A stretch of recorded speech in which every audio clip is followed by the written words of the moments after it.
Selamat pagi teman-teman, kembali lagi bersama saya Maria Siska. Nah, hari ini saya akan mempresentasikan mengenai Protista dan Monera. Apa itu protista?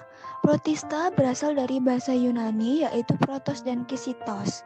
Protos berarti awal atau mula-mula, sedangkan kisitos berarti menyusun. Sehingga protista adalah makhluk hidup bersel satu maupun bersel banyak yang tersusun secara sederhana dan memiliki membran inti. Bagaimana ciri-ciri protista? Nah, protista itu merupakan kingdom eukariot dengan anggota yang umumnya uniseluler. Namun, ada beberapa spesies protista yang membentuk koloni dan multiseluler.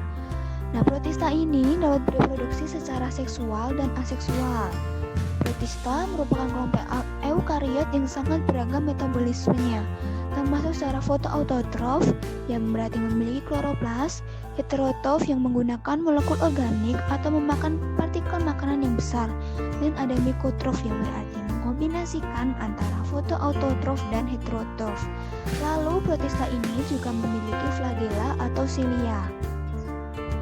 Klasifikasi protista. Yang pertama itu ada protista mirip tumbuhan.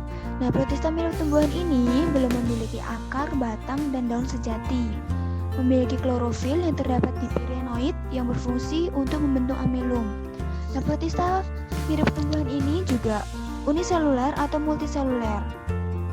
Protista mirip tumbuhan uniseluler sering disebut sebagai fitoplankton, sedangkan protista mirip tumbuhan multiseluler sering disebut sebagai alga. Nah, reproduksi dengan seksual dan aseksual. Reproduksi seksual itu dilakukan dengan cara pembentukan gamet jantan dan betina. Sedangkan reproduksi secara aseksual yaitu dilakukan dengan fragmentasi, pembelahan sel, pembentukan zoospora dan zygospora. Nah, contoh protista mirip tumbuhan itu ada ganggang.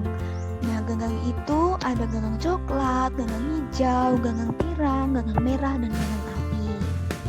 Lalu ada protista mirip hewan. Nah, protista mirip hewan ini bersifat heterotrof, tidak memiliki klorofil. Nah, memasukkan makanannya dengan menelan melalui mulut pada membran sel. Contohnya itu protozoa. Nah, protozoa itu ada di Zoopoda, Flagellata, Ciliata, dan Sporozoa. Lalu ada protista mirip jamur, yaitu ada Mycomycota atau jamur lendir.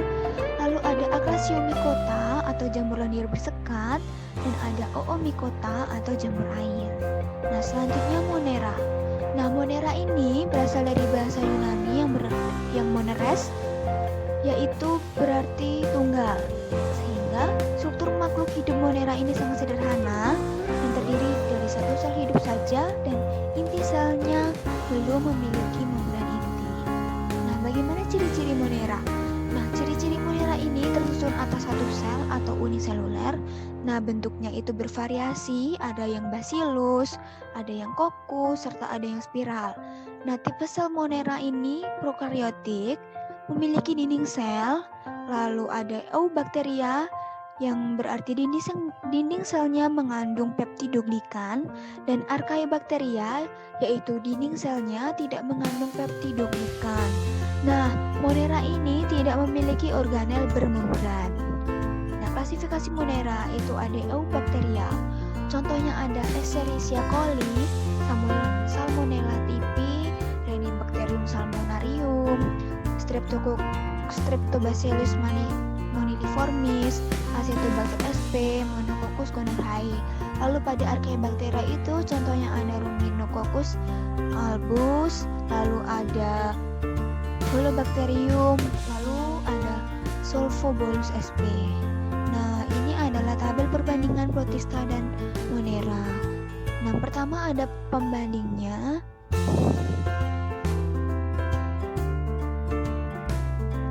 Yaitu organisasi selulernya. Nah, protista ini merupakan eukariotik, sedangkan Monera adalah prokariotik. Lalu bagaimana dengan kompleksitasnya? Nah, protista ini cukup rumit. Nah, sedangkan Monera itu strukturnya sederhana. Lalu pada tingkat selulernya, protista itu termasuk uniseluler dan multiseluler, sedangkan Monera itu bersel tunggal. Lalu untuk ukurannya, protista itu besar, sedangkan Monera itu kecil. Lalu pada inti, protista ini memiliki inti sedangkan Monera tidak memiliki inti.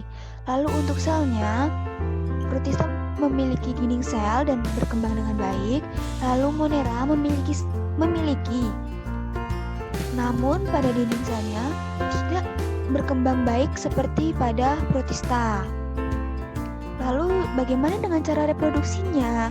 Reproduksi protista itu dilakukan secara seksual dan aseksual, sedangkan untuk Monera itu dilakukan secara aseksual saja.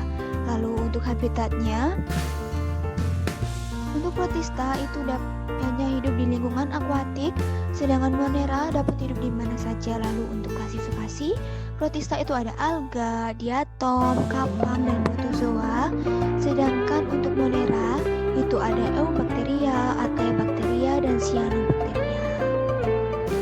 Nah, tadi kan saya sudah menyebutkan apa saja contoh pada protista, terus ada alga. Nah, kali ini saya akan menjelaskan sedikit lebih detail contoh protozoa pada alga merah, terutama pada spesies Galacaura rugosa. Nah, klasifikasi Galacaura rugosa. Galacaura rugosa ini berasal dari kerajaan Plantae dan divisi Talopita, kelas Rhodophyceae, bangsa Nemalionales, suku Galacauraceae, marganya Galacaura dan jenisnya Galacaura rugosa. Nah, bagaimana ciri-cirinya? Nah, ciri-ciri pada spesies Galacaura rugosa ini mempunyai talus yang silindris, berbuku-buku pendek sekitar 1 hingga 1,5 cm. Nah, percabangan dikotomus tidak teratur, membentuk rumpun yang merimbun pada bagian atas. Lalu ujung talusnya itu tumpul dan membentuk lubang. Tinggi rumpun mencapai sekitar 5 hingga 7 cm, serta permukaan tubuhnya licin dan mengandung sedikit keragen. Nah, bagaimana manfaat pada alga ini? Nah, manfaatnya itu digunakan sebagai bahan agar-agar, karena kan tadi mengandung keragen kan. Nah, lalu sebagai bahan stabilizer dan digunakan untuk media mikrobial. Nah, kenapa manfaatnya hanya sedikit? Karena pada jenis alga ini itu belum dimanfaatkan secara optimal.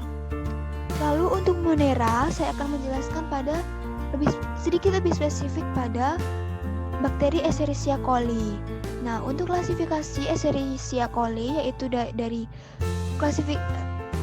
Escherichia coli ini berasal dari domain bakteria, divisi Proteobacteria, kelas Gamma Proteobacteria, bangsa Enterobacteriales, lalu suku Enterobacteriaceae, marganya Escherichia. Nah, jenisnya itu ada Escherichia coli. Nah, bagaimana ciri-ciri Escherichia coli?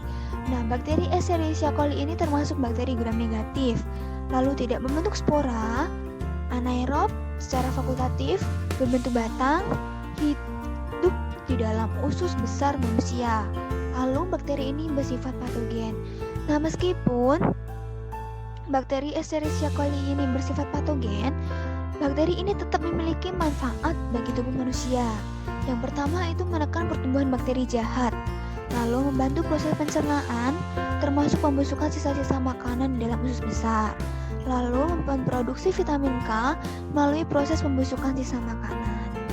Nah, demikian penjelasan dari saya. Apabila ada salah-salah, mohon dimaklumi dan dimaafkan. Terima kasih.